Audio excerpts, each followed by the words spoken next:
Hi, my name is Tanya, and this is going to be my presentation for Professor Joy McClellan. And as you can see, my presentation is going to be about alternative for families cognitive behavioral therapy. I'm going to start by defining child abuse.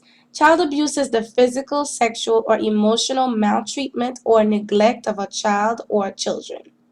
And according to the CDC, the Department of Children and Families define child maltreatment as any act or series of acts of commission or omission by a parent or other caregiver that results in harm, potential for harm, or threat of harm to a child. Four major types of child abuse: physical, emotional, neglect, and sexual. Physical, of course, causing physical injury to a child. Emotionally, of course, it's psychologically damaging a child. And neglect, ignoring the child's needs, and sexual, inappropriate sexual conduct with the child. Where does child abuse occur? Child abuse can occur anywhere from the home, from parents, guardians, or family members, within the organization, sometimes Boy Scouts, church groups, schools, pretty much anywhere, communities, anywhere that the child has a general interaction. And who can prevent child abuse? Anyone. Not just law enforcement. It's the responsibility of the community as a whole to prevent child abuse. Anyone can do their part. Ignoring the problem does not make it go away. Nothing special is needed. You don't have to be a Superman to save the day. Victims often cannot help themselves. Children are often abused by their caregivers or their immediate family members. So it can occur um, it can occur anywhere, pretty much anywhere. How can we prevent it? Education, educating parents, the caregivers, the community, power of many, support groups, mentors, play dates, after school programs, workshops. All right, and the main therapy here that we're going to discuss: alternative families cognitive behavioral therapy. So what is alternative family cognitive behavioral therapy? AFCBT is an evidence-based intervention that targets diverse individuals, child and caregiver characteristics related to conflict and intimidation in the home, the family context in which aggression or abuse may occur. This approach emphasizes training and intra and interpersonal skills designed to enhance self-control, reduce violent behaviors.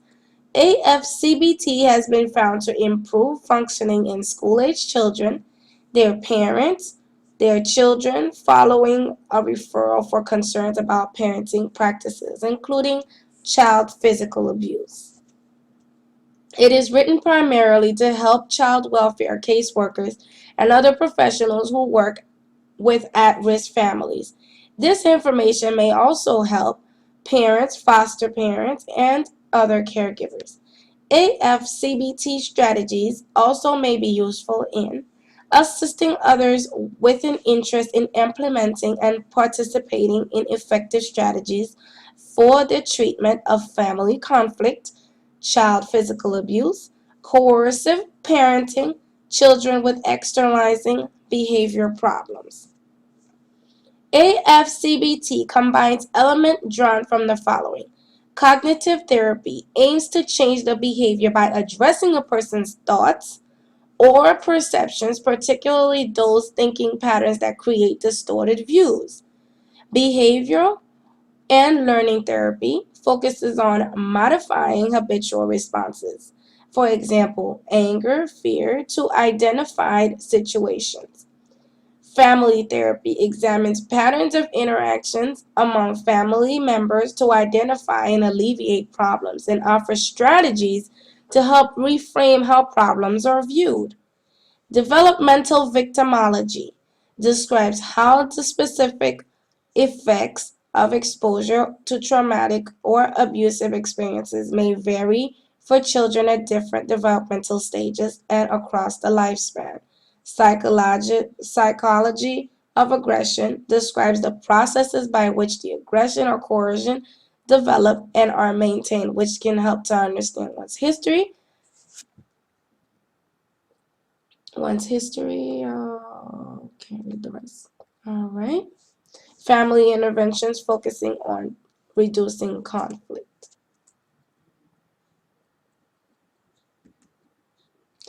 Okay, and I have the 8FCBT intervention video.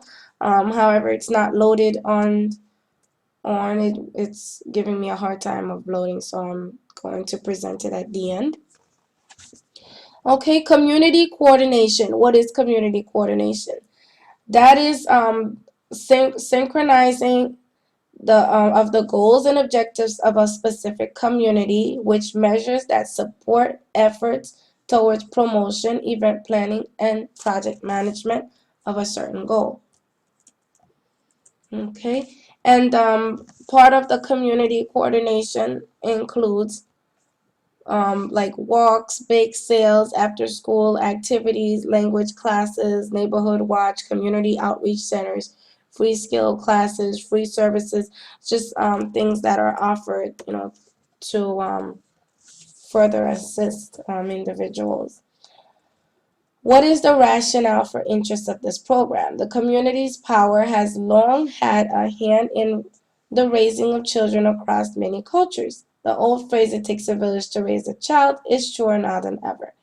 This method of preventing abuse is great. Not only creates a large family dynamic, but also creates a network of pseudo families, increase the risk of decrease the risk of abuse, assist in giving the child caregiver many different tools and strategies to help prevent abuse, and assist in the child rearing process. What is the problem being addressed? The problem being addressed is twofold. The silent victim. Children in an abusive situation rarely have someone to reach out to or a shoulder to cry on. Leads to children becoming withdrawn and losing trust in others. They feel trapped or overwhelmed.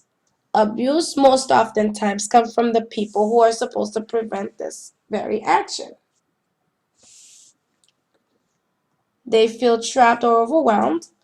The caregiver, the article uses many different techniques and tools, gives the parents a new method to learn and find new avenues to assist in the area of child rearing. This strategy allows for full circle resolution to many factors that contribute to child abuse and its continuation. Why should social workers be concerned? Reasons social workers should be concerned. Social workers should be concerned as they are the forefront of the prevention of child abuse and neglect. Any method that can help protect children and assist them in keeping them from harm is a plus. The resources of social workers are limited at best. Any method which allows a social worker to be proactive while not stretching their limits resources, a key driver of child safety. Reasons society should be concerned. Society is concerned as the safety and protection of children is a societal issue. At the forefront of any functional community. In Western countries, preventing child abuse is considered a high priority. Detailed laws and policies exist to address this issue, especially here in the U.S. Different jurisdictions have developed their own definitions of what constitutes child abuse to the purpose of removing a child from his or her family and prosecuting a criminal charge with a criminal charge. The value of the child abuse prevention program. The value of the program, it prevents child abuse, it educates the community, it educates parents, and it teaches new strategies and creates more choices. That's the value of the 8FCBT. Okay.